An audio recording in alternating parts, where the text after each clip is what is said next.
बोलो जयकारा, बोल मेरे श्री गुरु महाराज की जय। सौभाग्यशाली प्रेमी गुरुमुखो, ये संसार में जीव यही सोचता है कि जो है मैं ही मैं कर रहा हूं। ये नहीं सोचता कि बिना परमात्मा की इच्छा से कुछ नहीं होता। क्योंकि देखो, हर इंसान यही सोचता है कि मैं मेहनत करता हूँ, मैं कमाता हूँ।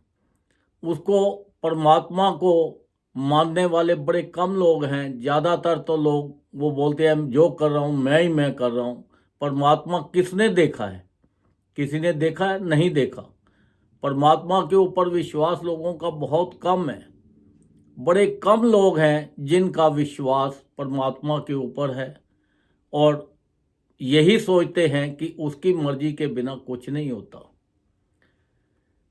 पर असलियत तो यही है कि बिना उसके हुक्म के कोई भी काम नहीं होता। जो करता है वही करता है।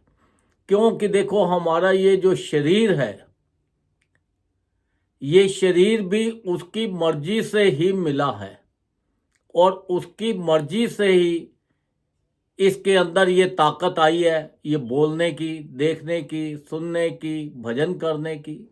ये शरीर जो हमें मिला है, इसलिए परमात्मा ने हमें दिया है ताकि हम ये शरीर के साथ हम ज़्यादा से ज़्यादा भजन करके तो जीवन का आनंद लें और दुखों से हम छूट जाएं। आप 84 लाख योनि में देखते हो कितने दुख हैं। उसके अंदर तो सिवाय दुखों के और कुछ नहीं है। एक मनुष्य शरीर ही ऐसा परमात्मा ने बनाया है जिसके अंदर आकर हम अपने जीवन का लाभ उठा सकते हैं और ये दुखों से छूट सकते हैं। अब देखो, एक आदमी था, वो जहाँ जाता था अपना विख्यान करता था, देखो मैं कितना अमीर हो गया हूँ, मैंने कितना धन कमा लिया है, अब मैंने इतनी प्रॉपर्टियाँ बना ली हैं, अब तो ये मेरे पोते दोते उनके आगे भी ये ख़त्म नहीं होगा, इतना धन मैंने इकट्ठा कर दिया है। अब जिसको भी जाता था, तो अब जो सत्संगी के पास जाता, सत्संगी यही कहते थे कि बिना उसकी महापुरुषों की, बिना परमात्मा की कृपा से कुछ नहीं होता। वो कहता है किसने परमात्मा को देखा है? देखो, मैं अपनी मेहनत से कर रहा हूँ, ये मैंने कमाया है। जहाँ पे भी जाता था अपना विख्यान करता था। अब उसके जो पिछले जन्म के कर्म थे वो बहुत अच्छे थे, तो उसको जो भी मिलता था वो सत्संगी जीव मिलता था। तो एक बार एक बहुत पहुंचा हुआ सत्संगी उसको मिला। अब वो सत्संगी ने उसको कहा कि भाई तू ऐसे कर, ये तू कहता है परमात्मा नहीं देखा, मैं तुझे परमात्मा दिखा सकता हूँ। वो कहता है जी वो कैसे? कहता है फिर तो मैं बहुत खुश हो जाऊंगा, फिर मैं परमात्मा को मानने लग जाऊंगा अगर आप मुझे दिखा दोगे तो। उन्होंने बोला ठीक है, चलाओ मेरे पास। वो अपने घर पे ले गया और एक कमरे में बैठ गए। शाम को जब बैठ गए, कहते हैं अब मेरे पास यहीं बैठ। वहाँ बैठ के तो उन्होंने पहले, मतलब अंधेरा हो गया था, बल्ब जलाया हुआ था, तो उन्होंने उसको बत्ती को, बल्ब को बंद कर दिया। वो कहने लगे कि क्या बात है, आपने तो अंधेरा कर दिया। वो कहते हैं कोई बात नहीं। वहाँ पे काफ़ी उसने, सत्संगी ने उनको सत्संग सुनाए, चीज़ें सुनाई, पर उसके गले में कुछ नहीं उतरा, ना उसको कोई समझ में आई। बस उसको तो एक ही चीज़ थी, भैया मुझे वो काम करना है, मुझे वहाँ से पैसा बनाना है, मुझे वहाँ से धन कमाना है। वो उसी चक्कर में लगा रहा। वो कहने लगा कि ये बत्ती क्यों बंद कर दी है? उन्होंने एक माटी का दिया था, पर अब उस रखा हुआ था, वो माटी के दिए को उन्होंने जला दिया। वो कहते हैं कि देखो अब ये दिया जल गया तो रोशनी हो गई है ना। तो वो कहते हैं जो बल्ब को क्यों बंद किया जो आपने ये जलाया दिया? तो फिर थोड़ी देर बाद उन्होंने दिया भी बंद कर दिया। वो कहते हैं यार अब तो तूने बिल्कुल ही बंद कर दिया है, मुझे तो आपका शक्ल भी नज़र नहीं आती। वो कहते हैं आंखें बंद करो। आंखें बंद करके तो बैठो 5 मिनट। आंखें बंद के बैठे तो वो कहने लगे कि ये तो बहुत अंधेरा है, मुझे तो कुछ समझ में नहीं आ रहा। तो वो जो सत्संगी था वो कहता है इतनी रोशनी है, इतनी रोशनी है कि जरूरत से ज्यादा ये बल्ब की और दिए की रोशनी क्या होनी है, इतनी रोशनी मुझे तो नजर आ रही है। वो कहता है भाई मुझे तो कोई नजर नहीं आ रही कोई चीज, ये तो अंधेरा ही अंधेरा नजर आ रहा है। फिर उसको बोला दोबारा फिर आंखें बंद कर। फिर उसने आंखें बंद की। वो कहता है भैया मुझे तो आंखें बंद करके भी अंधेरा है और वैसे भी अंधेरा है। वो कहता है भाई रोशनी देखो तुम, क्योंकि रोशनी इतनी रोशनी है, इतनी चांदनी है, इतना खुशहाली है, देखो अपना। उसकी फिर समझ में नहीं आया। फिर उसको तीसरी बार बोला, कहता है अब के आपने कम से कम भी 5-7 मिनट आंखें बंद करनी है और अच्छी तरह अपने अंदर की तरफ ध्यान करना है। जब उसने आंखें बंद की, अंदर की तरफ ध्यान किया, तो उसकी गुरु महाराज जी की इतनी अपार कृपा हुई कि देखो उसके अंदर रोशनी उसको नजर आने लग गई। अब वो इतना वो रोशनी में बैठा रहा रोशनी में घूम रहा है, पता नहीं कहाँ कहाँ घूम रहा है। वो अपना यहाँ का भूल ही गया कि मैं किस संसार में बैठा हूँ। तो जब वो काफी देर बाद आंखें खुली तो देखा तो वहां पे वो आदमी नहीं था, कोई भी नहीं था। तो वो अकेला ही बैठा हुआ था। कहने लगा, उसको उठ के उन्होंने काफी ढूंढा, उनको बंदे को मिला ही नहीं।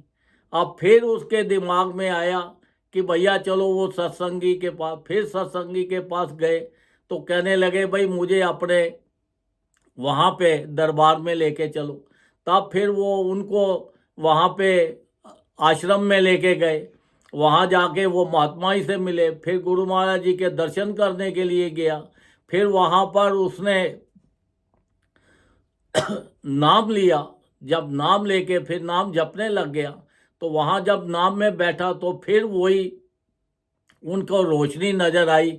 और वहां पे देखा कि यही संत महापुरुष थे जिन्होंने मुझे इतनी ताकत दी थी, वहां पे बिठाया था। तो देखो ये जो दिया है, ये दिया क्या चीज है? ये जो परमात्मा ने, जो गुरु महाराज जी ने हमें नाम दिया है, ये एक दिया है। ये दिए को बाहर जलाते हो तो संसारिक रोशनी नजर आती है। अगर यही दिए को आप अपने अंदर जलाओगे तो आपको अंदर की रोशनी नजर आएगी। आप इतनी रोशनी में आ जाओगे जब आप इसको नाम ज्यादा से ज्यादा, वो कहते हैं ज्यादा से ज्यादा जपो, इसका ज्यादा अभ्यास करो। क्योंकि ये दिया है, जितना ज़्यादा जलाओगे उतनी ज़्यादा आपके अंदर रोशनी आएगी, आपको नाम की कमाई आएगी, आपको सुख मिलेंगे, आपको हर तरह से संसारी खुशियां भी मिलेंगी और परमात्मा की खुशियां भी मिलेंगी, परलोक की खुशियां भी मिलेंगी। तो देखो इतनी हमारे ऊपर संत महापुरुषों ने हमारे ऊपर इतनी अपार कृपा की है।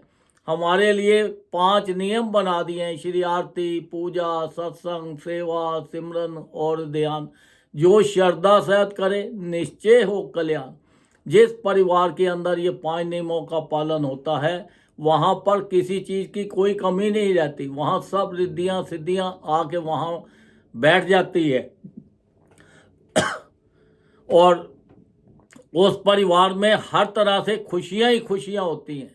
तो देखो संत महापुरुष तो हर जीव को फरमाते हैं कम से कम भी 2 घंटे भजन जरूर करो। 2 घंटे कंटिन्यू नहीं बैठ सकते तो 1-1 घंटा करके करो। 1-1 घंटा नहीं कर सकते तो आधा-आधा घंटा करके करो।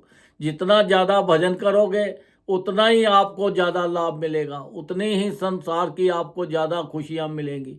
क्योंकि संत महापुरुषों को तभी प्रसन्नता होती है, जो उनकी चरण शरण में आया है वो हर तरह से सुखी हो, तंदुरुस्त हो, उसके परिवार में खुशियां हो, उसको लोक का भी आनंद आए और परलोक भी उसका सुधर जाए और 84 लाख योनियों से बच जाए। क्योंकि 84 लाख योनियों में सिवाय दुखों के और कुछ नहीं है।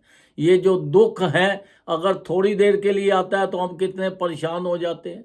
तो इसके अंदर तो हमारे कई युग बीत जाते हैं ये दुख भोगते भोगते। तब परमात्मा ने हमारे ऊपर बड़ी अपार कृपा करके हमें ये शरीर दिया है और इसके अंदर जो श्वास दिए हैं, इतने कीमती श्वास हैं। अभी देखो इसकी कोई गारंटी नहीं है, एक आया है दूसरा आए या ना आए। जो बीत गई सो बीत गई, जो अब आगे बची है इसको ज़्यादा से ज़्यादा इससे भजन करो, इससे नाम जपो, ताकि आपका लोक और आपका परलोक दोनों सुखी हो जाए। क्योंकि ये समय बार बार नहीं मिलना। ये मनुष्य चोला बड़ी मुश्किल के साथ मिला है।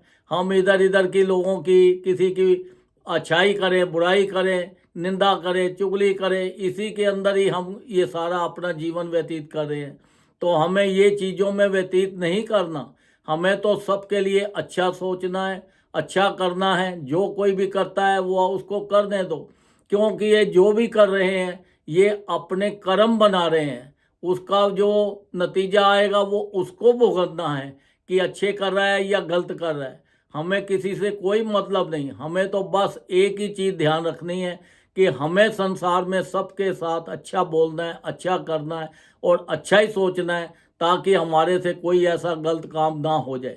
तो हमें तो हमेशा ही ज़्यादा से ज़्यादा, जितना ज़्यादा हो सके भजन करना है, ताकि हमको लोक की भी खुशी मिले और परलोक की भी खुशी मिले। क्योंकि ये जो दिया है हमें बार बार नहीं मिलना। अब जैसे हमारी आंखों के साथ हम सब कुछ देख लेते हैं, अगर आंखें बंद कर लें तो फिर क्या होगा? अगर हमारी आंखें रोशनी कम हो जाती है तो फिर क्या करते हैं? चश्मा चढ़ाते हैं ज़्यादा पढ़ने के लिए। तो ऐसे ही ये जो दिया हमें मिला है, नाम मिला है, ये एक दिया है। अब ये दिए को अंदर जलाओ और इससे से ज़्यादा रोशनी लो, ताकि आपको संसार की भी ये हर तरह से खुशियाँ मिले और आपको परलोक की भी ज़्यादा खुशियाँ मिले और हर तरह से जीवन का पूरा पूरा लाभ लें। क्योंकि ये मनुष्य शरीर जो है हमें बार बार तो मिलना नहीं है, बड़ी मुश्किल के साथ मिला है। तो इसका पूरा पूरा लाभ लो। देखो, संत महापुरुषों की चरण शरण हमें मिली है, तो चरण शरण का पूरा पूरा फायदा लो। उनकी तो कृपा सबके ऊपर है। जैसे बारिश होती है वो तो सब जगह होती है, कहीं गहराई होती है वहाँ पानी ज़्यादा चला जाता है, कहीं ऊंचाई होती है कम रुकता है। तो ये तो संसार के अंदर सबके साथ लगा हुआ है। ये दुख सुख संसार के अंदर सभी के साथ आने हैं। तो इसकी परवाह मत करो, क्योंकि ये हमारे किए कर्मों की ही हमें फल मिलता है, सुख या दुख। तो जैसा हम करते हैं वैसा ही हमें होता है। जैसे कुएं के अंदर आवाज़ मारो, जो आवाज़ मारोगे वही तुम्हें मिलेगी।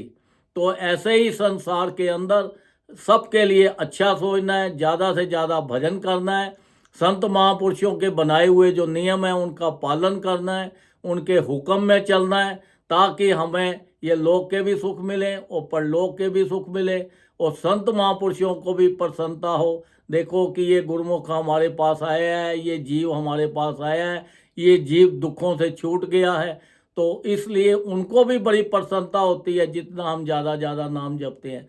तो इसलिए ये दिए को अपने अंदर जलाओ और ज़्यादा से ज़्यादा रोशनी करो और अपना सुख भोग के अपना जीवन का पूरा पूरा लाभ उठाओ। बोलो जयकारा, बोल मेरे श्री गुरु महाराज की जय।